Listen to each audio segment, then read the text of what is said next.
Dong Dantes may appreciation post kay Shuvi Etrata. Una raw silang nagkasama sa Amazing Earth, pero mas nakilala raw niya si Shuvi sa The Master Cutter. Labis ang paghanga niya kay Shuvi. Patunay ang mahusay niyang pagganap bilang si Tonet.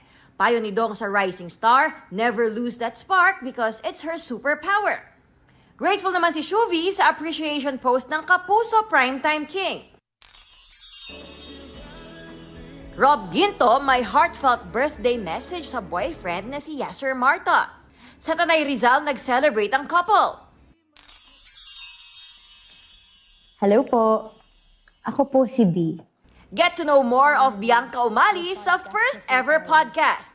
Ihahatid ng Kapuso Prime Gem ang walang scripts, raw, and full of substance discussions sa kanyang intimate and deeply personal space. Tara, kwentuhan tayo. Athena Imperial, GMA News.